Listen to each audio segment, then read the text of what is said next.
Subscribe کیجئے ہمارے channel شاہد رجا اشرفی آفیشیل کو اور بیل آئیکن کو پریس کیجئے جس سے آپ کو نئے نئے ویڈیو کی نوٹیفیکیشن ملتی رہے۔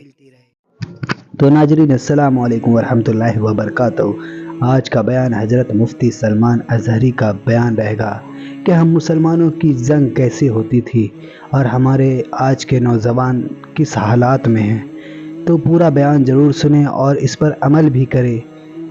تو چلیے بیان شروع کرتے ہیں۔ اللہ حافظ اگر سلامتی کے ساتھ آ گئے فخر سے غازی کی بیوی کہلاؤں گی، اور اگر شہید ہو گئے تب بھی فخر کروں گی کہ شہید کی بیوہ ہو۔ یہ رسول پاک کے معاشرے کے ان مثالوں کو تمہارے سامنے رکھ رہا ہوں جنہوں نے لذت آشنائی پالی تھی، حضور کی محبت کا مزہ لے لیا تھا۔ وہ صحابی رسول جوان دولہا میدان جنگ میں شریک ہو گیا، لیکن گھمسان کی جنگ میں شہید بھی ہو گیا۔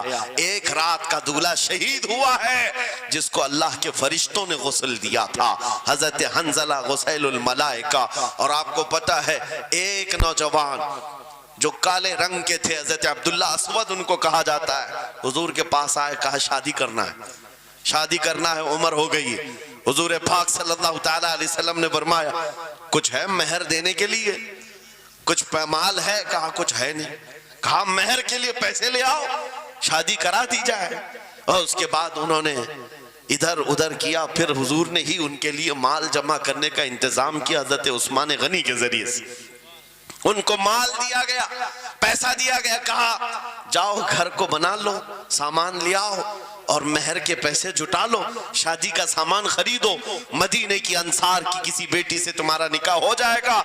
وہ نوجوان عبداللہ اسود غریب صحابی اور کالے رنگ کے تھے، انہوں نے شادی کا سامان خریدنے کے لیے مال تو جٹا لیا، بازار میں تھے، اعلان ہو گیا اللہ کے رسول صلی اللہ علیہ وسلم جنگ میں تشریف لے جا رہے ہیں، اچانک مشرکین کا حملہ ہوا ہے۔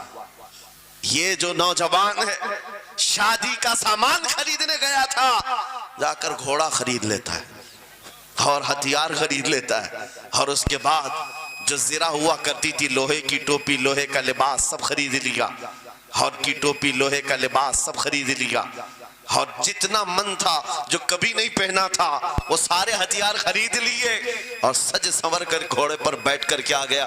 جب میدان جنگ میں صفیں لگ رہی تھی شریک ہو گئے۔ ان کو تو غریب صحابہ میں شمار کیا جاتا تھا، ان کے پاس کبھی کوئی ہتھیار نہیں تھا، نہ کوئی تلوار، نہ کوئی ٹوپی، نہ کوئی گھوڑا۔ صحابہ ان کی طرف دیکھ کر سمجھتے ہیں کوئی بڑا پہلوان ہوگا ہم میں سے جس کو ہم نہیں جانتے، لیکن جب جنگ میں وہ اڑ گیا تھا بڑے بڑے شیروں کے پیر اکھڑنے لگ گئے تھے۔ نبی پاک صلی اللہ علیہ وسلم نے عین دوپہر کے وقت صحابہ سے پوچھا کون ہے یہ جو لڑ رہا ہے، یہ بطل جلیل کون ہے؟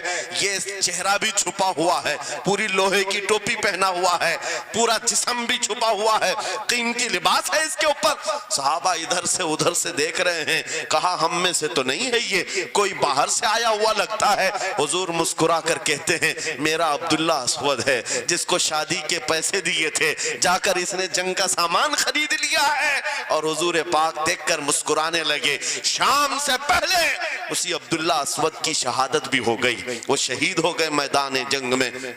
جانتے ہو نبی کریم صلی اللہ تعالیٰ علیہ وسلم خود چل کر تشریف لائے اور ان کے سر سے زرہ اتاری، ٹوپی اتاری، خود کو اتارا اور اپنی گود میں ان کا سر رکھا، ان کے چہرے سے مٹی کو صاف کیا۔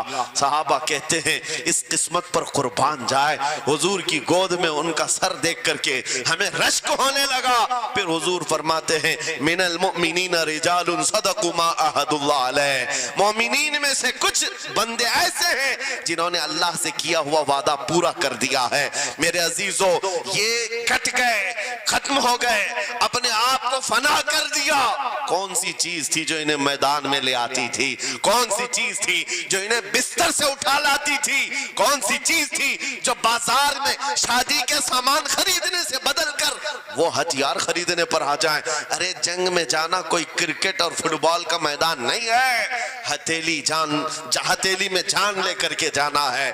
اچھوں کے حالات خراب ہو جاتے ہیں, ایک ڈنڈا دیکھ لیں, لیکن وہ نبی پاک صلی اللہ علیہ وسلم کے ساتھ ایسے نکل پڑتے تھے جیسے لگتا ہے روز کا کام ہے. یہ کون سی چیز ہے جو انہیں لاتی تھی؟ وہی اقبال کہتا ہے عجب چیز ہے لذت آشنائی, عجب چیز ہے لذت آشنائی. بدر کے میدان میں حضور جا رہے تھے, ایک گھر میں رات کو لڑائی چل رہی ہے. کس کے درمیان؟ باپ اور بیٹے کے درمیان. باپ بوڑھے ہو گئے ہیں, بیٹا لڑ رہا ہے. ابا آپ نہیں جائیں گے, آپ گھر میں رہیں گے, میں جاؤں گا. باپ کہتے ہیں نہیں بیٹا تو گھر سنبھال, میں جاتا ہوں, میری عمر ہو گئی ہے, میں جاؤں گا حضور کے ساتھ. تکرار اتنی بڑھ گئی کہ انہوں نے قرآن چٹی ڈالیں گے, جس کا نام نکلے گا وہ جائے گا. قرآن اندازی ہوئی 3 بار بھی ہوئی تو بیٹے کا ہی نام نکلا. باپ نے کہا مجھے نہیں چاہیے یہ تیری قرآن اندازی, میں حضور کے پاس لے چلتا, میں حضور کے پاس جاؤں گا. عجب چیز ہے لذت آشنائی. حضور کے ساتھ جانے کا جذبہ کیسا تھا؟ ارے وہ قرآن اندازی کر رہے ہیں اپنے آپ کو قربان کرنے کے لیے. کوئی مٹھائی کی تقسیم نہیں ہو رہی تھی کہ جا کر کے مٹھائی ایک لڈو لے آئیں گے. وہ جنگ کے میدان میں جانے کے لیے قرآن اندازی کر رہے ہیں. باپ بیٹے کی تکرار. پھر آئے بارگاہ مصطفیٰ میں, دونوں نے دلیلیں رکھی. باپ نے کہا یہ جوان ہے, گھر سنبھالے گا, مجھے آپ کے ساتھ جانے کی اجازت دیجئے. بیٹے نے کہا یا رسول اللہ میدان جنگ جوانوں سے زیادہ بھرپور ہونا چاہیے, طاقت کا زیادہ استعمال ہوتا ہے. میرے باپ کو آپ کہیں گھر پر دیکھیں, یہاں کے حالات وہ سنبھالے, میں آپ کے ساتھ چلوں گا. حضور پاک نے جوان کی بات سن لی اور بوڑھے صحابی سے کہا آپ گھر پر رہیں, آپ کا جوان جائے گا. اتنا جملہ کہنا تھا, چیخ نکلی ان کی, دھاڑے مار کر رونے لگے. کہا ہائے افسوس, اس بڑھاپے پر تف ہے مجھے, اس بڑھاپے نے مجھے نبی سے دور کر دیا. عجب چیز ہے لذت آشنائی, عجب چیز ہے لذت آشنائی. وہ بوڑھے ہو جاتے تب بھی یہ سوچتے کہ حضور کے ساتھ جانے کا موقع ملے.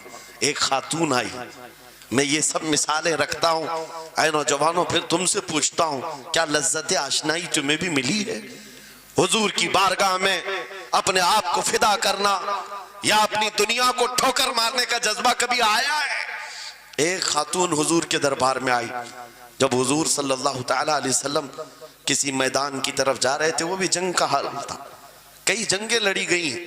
ایک خاتون آئی 1.5 سال کا بچہ لے کر, کہا یا رسول اللہ مدینے کی ساری مائیں اپنے جوان لڑکے بھیج رہی تھی, میرے گھر میں کوئی نہیں تھا, ایک 1.5 سال کا بچہ ہے, میں اس کو لے آئی ہوں, اس کو قبول کر لیں. توجہ, ماں کا کلیجہ کیسا ہوتا ہے, ماں کی ممتا. 1.5 سال کے بچے کو لے کر آئی, کہا اس کو قبول کر لیں. حضور نے پوچھا اس کا کیا کریں گے؟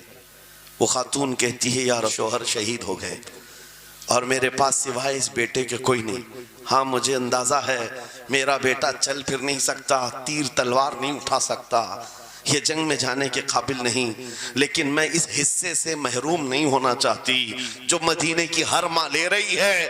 بس یا رسول اللہ میرے بیٹے کو آپ کسی مجاہد کے ہاتھ میں دے دیں, جب دشمنوں کی طرف سے تیر چلے میرا بچہ ڈھال کے کام تو آ سکتا ہے, میرا بچہ ڈھال کے کام تو آ سکتا ہے. عجب چیز ہے لذت آشنائی, عجب چیز ہے لذت آشنائی. جسے یہ آشنائی کی لذت ملی ہے اس نے مصطفیٰ کریم کے قدموں میں بچے بھی وار دیے, سب لٹا دیا ہے. ان کے لیے مال کی کوئی اہمیت نہیں تھی.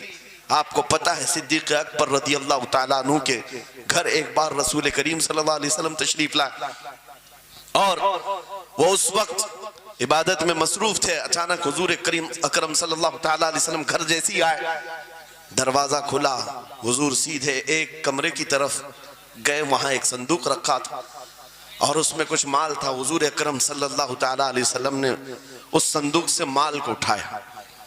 حضرت ابوبکر صدیق مسکرائے اور کہا شکرن للہ, اے اللہ تیرا شکر ہے.